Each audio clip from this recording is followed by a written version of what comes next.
I'm probably gonna get a lot of smoke for this one, but it needs to be said. This overhyping and exaggeration of Nigerian men, more specifically foreign men in South Africa,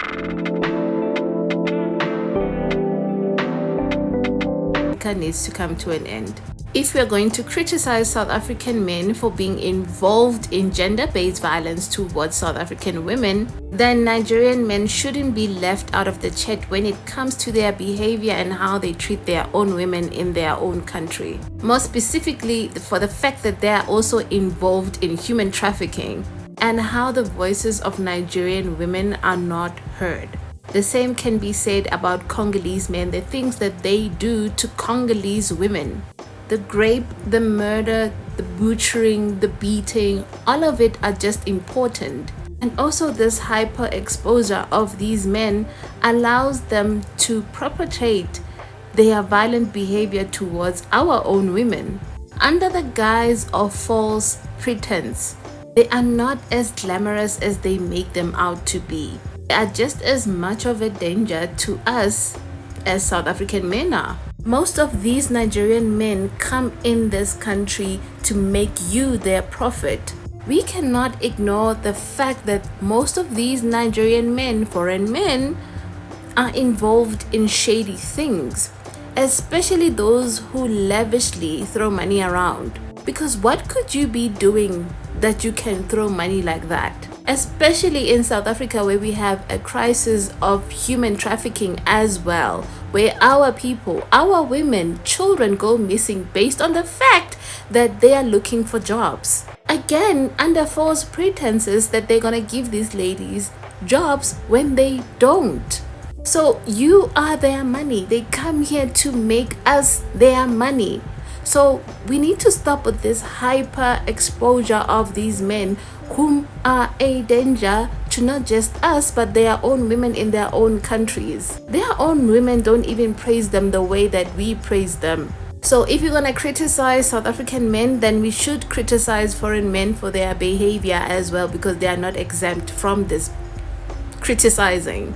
At least for my part, for the fact that they do things that are weird, like strange. And on top of that, the way that they treat us South African women like we are loose women, considering how they also treat their women like they are loose women as well. Like, come on guys. The over-controlling nature that they have over women and the way that they talk to women like we are nothing. Can we also talk about that? Anyway, that was my 2 cents. And whose fault is this? Is it mine, or is it your fellow Nigerian men who keeps on putting you in this predicament? It's them you should be criticizing for their behavior, not me. Your anger is clearly misplaced at the wrong person. Because how do you sincerely want me to believe that that small news cafe, that saloon of yours, that car business of yours that is not even registered makes you $500,000 a month? We both know at this point that you use that legitimate business as your laundering business for your illegal activities. And I'm not even going to substances at this point. I'm talking about human organs. I'm talking about human trafficking. I'm talking about illegal brothels that most Nigerian men have. And I'm also talking about Nigerian women who leave their Nigerian country to be trafficked in Italy. From sexual exploitation of Italian men, and also exploiting every country you go into because your fellow men don't know how to behave. The same can be said about Ghanaian men, Congolese men, all these other African men. Not just you. You just made yourself to be exceptional.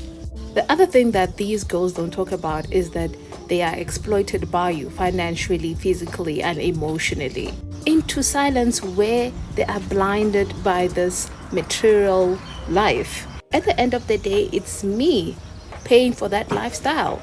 You also see how I did not talk your involvement in substances in South Africa. So it will continue to be Nigeria this, Nigeria that, because that's what you're good at being. But the positivity of Nigerians, actual genuine Nigerians, are overshadowed by this. My men who are women beaters, women abusers, and women exploiters. Here's the thing, right? If potatoes that are not rotten yet sit too long among rotten potatoes, they too will be rotten. Now, if the rotten potatoes don't remove the rotten potatoes by the time that I get there, I will remove the whole bag. Now, with this metaphor, I'm trying to tell you that I'm throwing the whole bag at this point. If we as South African women can criticize Black South African men about gender-based violence, and we can go to the streets and use our social platforms to talk about gender-based violence in South Africa, then why should we glorify the same men who perpetrate the same act that we criticize Black South African men for in their own countries? Why should they not be held accountable for their own actions?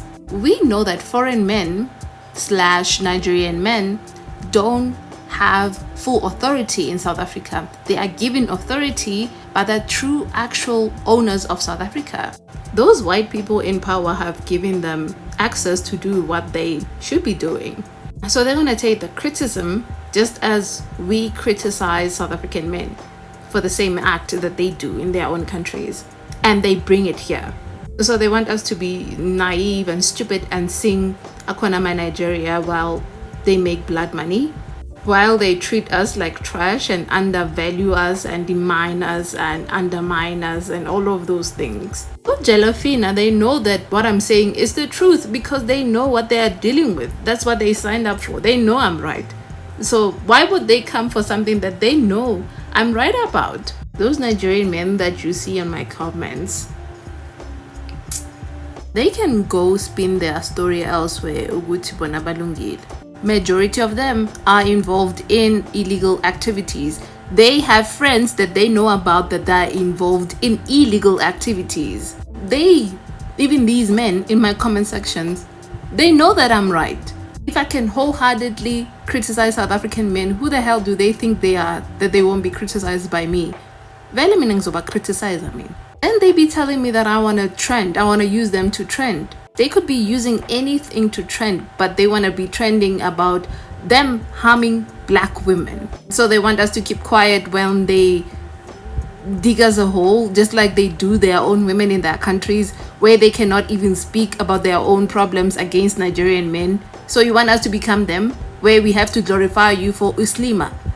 This is South Africa. When you come to South Africa, you're gonna deal with you. We're gonna deal with you the way that we see them fit. If you're in this country, then we're gonna deal with you. Especially someone like me who loves women. I'm a woman myself, and I'm gonna put women first. Knowing that as a Black South African woman, I have more chances of being harmed by a Black South African man and foreign men on top of that. You think I'm gonna let them slide for that? Simply because bonabana lichelete. Yamadi. Because that's how they make their money. Having this many Black South African women have this impression that the only men who are capable of giving you the lifestyle that you need is through Nigerian men, which is actually false because they use us to make the money that they want to make. Nigerian men, like all foreign men, are here to make money. There's something called love bombing that men usually do, and this is not specific to Nigerian men. It's all men. Now, thinking like a Nigerian man, he's gonna love bomb you with money, knowing that's the thing that you want the most. And then he's gonna lure you in, where you find yourself trapped in a cycle where you're gonna do what he wants to get access to that money. So yes, they are recruiting impressionable young girls who are naive, who are gonna be working in illegal brothels, who are gonna be captured in human trafficking, human organs, and so forth. Because that's what they're good at. So wait, help me understand this. Talking about Nigerian men involved in human trafficking is irrelevant? Talking about young adults, little girls, having missing body parts done by Nigerian men to sell them on the black market is irrelevant? Talking about also Nigerian men exploiting South African women for profit gain is irrelevant? Having me to focus on the narrative that you want me to focus on is irrelevant, so that I don't talk about what is actually happening so that I can talk about what you want me to talk about to be relevant. The problem with people like you is that you don't realize that we're fighting for the same cause. Whether it's posted by you on your page and me posting something else is raising awareness. So you don't get to choose what is relevant to me and relevant to you. Now, just because, Wena, you feel comfortable with Nigerian men and the things that they do to you, doesn't mean that I should be. I mean, if you could have such energy to go through my page, why don't you have the energy to talk about the thing that you want me to talk about? It's relevant, right? So push it on your page. That's why we have our own personal accounts, so that you can push the narrative that you want to push on your own page. There are many things I haven't talked about. Like one, the Congolese war, I haven't talked about that. I haven't also talked about the kids that go missing that should need my focus right now. So I'm more like you, ignoring relevant conversations which need to be talked about simply because they make you uncomfortable. So I'm more like you, don't you see? Just because I am disagreeing with her doesn't mean I am agreeing with you.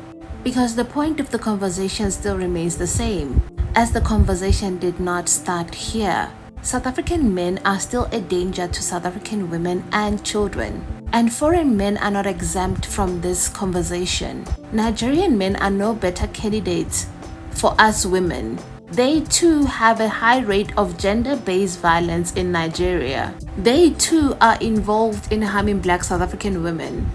They too are involved in exploitation of South African women. They too are involved in human trafficking. They too are also involved in being abusers and murderers and so forth. There's no need to hype the same men who do the same things that we criticize Black South African men for. Now, for me to sing Akhona Nigeria as some sort of praise to them, never, sana. I'm embarrassed for you. You should be ashamed of yourself. This is something you shouldn't be proud of saying on a public platform. More than 12,000 Nigerian women and girls have reached Italy by sea over the past 2 years, a six-fold increase over the previous 2-year period, with around 4 in 5 of them trafficked into SMAC's work. Human trafficking by Nigerian organized crime gangs is one of the greatest challenges facing police forces across Europe. In the ruined city on the Italian coast, the Nigerian mafia is muscling in on the old mob. And by this comment, you just proved my point. You wanted my attention, now you have it. Instead of researching the latest wigs and the latest items to buy, research what is happening in your country, because what is happening to us did not start in South Africa, it started in Nigeria by Nigerian men.